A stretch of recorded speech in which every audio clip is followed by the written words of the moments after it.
जी class, हमने यहाँ तक बात कर दी थी कि जो हमारे पास v है वो with respect to c rotate होएगा, तो हमारे पास जो थीटा है वो curve c with respect to थी जब इंटीग्रेट होगा तो वो वैल्यू क्या देगा हमें 2 पाई की। अब ये मैंने जो समेशन ए आर की यहाँ पर टर्म लिखी है, ये हमने पीछे बात की है कि इनका समेशन किसके इक्वल होता है, ज़ीरो का। तो ये यहाँ पर कोई इतना सच फ़र्क नहीं पड़ेगा अगर हम इसको इक्वेशन में लिख लें, तो हम ये लिखने के बाद इसको इक्वेशन 2 का नाम दे दिया। अब हमने स्टेटमेंट में अगर जाके दफ़ा देखें तो हमने स्टेटमेंट में बात की हुई है कि एक्सिस सी किसके इक्वल है, वो वैल्यू मैंने वहाँ से उठाई और मैंने यहाँ पर उसको पुट किया और इक्वेशन 3 का नाम दे दिया। अब हम इक्वेशन 1 और 2 को 3 में यूज़ करेंगे।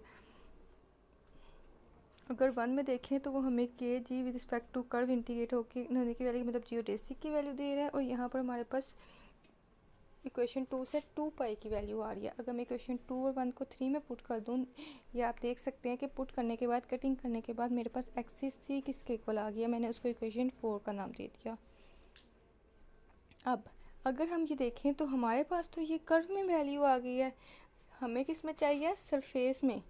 As this is in the curve we have to get surface now. अब ये एक ना कॉन्सेप्ट है कि जब भी हमारे पास कर्व में कोई वैल्यू दे रही हो, हमने उसको सरफेस में करना हो तो हम कौन सा थ्योरम यूज़ करते हैं, ग्रीन थ्योरम्स यूज़ करते हैं। Now you see what says Green theorem, as we know that to change the, ये मैंने सर आपको बता दिया, surface we apply Green theorems where P Q are function of you V. ठीक है, P Q function U V के कैसे हैं, as P Q are E F G. हमने पीछे पी क्यू की वैल्यू लिखी थी, आपने देखा तो उसमें ई एफ जी के थे फंक्शन, एंड ई एफ जी किसके फंक्शन है, हमने पहले बात की हुई है यू और वी के। तो इधर से हमारे पास जो पी क्यू किसके फंक्शन बन गए, यू और वी के फंक्शन बन गए। अब यहाँ से हमने जब ग्रीन्स थ्योरम अप्लाई करना है तो ग्रीन्स थ्योरम हमने पी और क्यू वाली वैल्यू पे करना है। जब मैं वहाँ पर ग्रीन्स थ्योरम अप्लाई करूँगी, ये आप देख सकते हैं, हम पार्शियल क्यू को जब पार्शियल और पार्शियल यू किसका लेंगे, क्यू का। जब विद रिस्पेक्ट टू यू करेंगे तो क्यू दूसरी वैल्यू का लेते हैं, और जब विद रिस्पेक्ट टू वी करते हैं तो फर्स्ट वैल्यू का लेते हैं। तो यहाँ में माइनस और ये d u by d v आप देख सकते हैं। अब मैं अगर इस टर्म को मल्टीप्लाई और डिवाइड कर दूँ एच से, तो कोई ऐसा फ़र्क नहीं पड़ेगा क्योंकि मैंने मल्टीप्लाई और डिवाइड किया एक टर्म से। ठीक है, ये हमने क्यों किया, ये हमने इसलिए किया कि मेरे पास जो h d u d v है वो कर्विलिनियर इक्वेशन से मेरे पास किसके इक्वल आ जाएगा, डी एस के इक्वल आ जाएगा। ठीक है, उसके बाद हमने उसकी जगह डी एस लिख सकते हैं, वो मैंने पुट कर दिया। मैंने माइनस कॉमन ले लिया, जब मैंने माइनस कॉमन लिया तो मेरे पास जो अंदर वाली सारी वैल्यू मैंने किसी के इक्वल ले ली, because k is some function of u and v, और हमने जब उस पूरी टर्म की जगह के लिख सकते हैं। बेसिकली ना यहाँ पर मैंने स्मॉल के यूज़ किया हुआ है, तो ये आप देख लीजिएगा, यहाँ पर कैपिटल के भी आ सकते हैं। ठीक है, अगर आप स्टार्ट से ही स्मॉल लेके चल रहे हैं तो आप स्मॉल लें, लेकिन आप स्टार्ट से कैपिटल लेके चलेंगे तो के कैपिटल यूज़ कीजिएगा। Put equation 5 into 4 we get. अब ये मेरे पास ये वैल्यू आ गई ना, P d u plus Q d v की। अब मैं इसको यहाँ से उठाकर अगर इसमें पुट कर दूँ तो मेरे पास एक्सिस ऑफ सी किसके इक्वल आ जाएगा, माइनस, वहाँ से आप देख सकते हैं यहाँ पर भी माइनस था और इधर भी माइनस आया था, तो वो ख़त्म होकर पॉजिटिव हो गया, के डी एस आर रीजन। और इस डबल इंटीग्रल रीजन को मैं सरफेस में भी लिख सकती हूँ और मेरे पास के डी एस आ जाएगा। ठीक है, अब where k is some function of you v as we are already discuss again and again, and k call the Gaussian curvature of S also।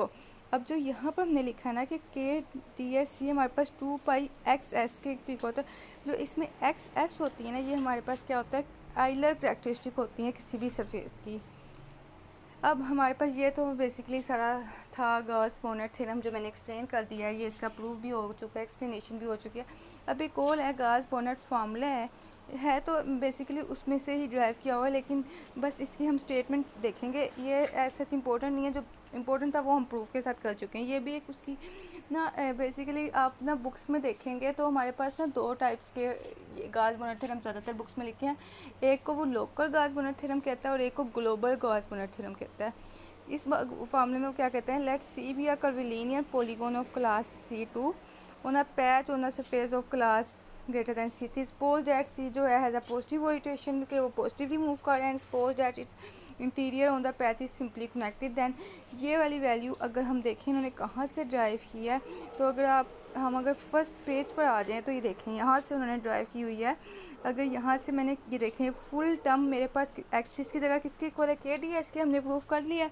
यहाँ से अगर मैंने के जी की वैल्यू निकालनी है, वहाँ से कि पॉजिटिव हो जाएगा, 2 पाई माइनस यहीं पर रहेगा और वो के डी एस उसके साथ पहले ही सम हो रहा है, तो वो वाली वैल्यू यहाँ पर आप निकाल सकते हैं।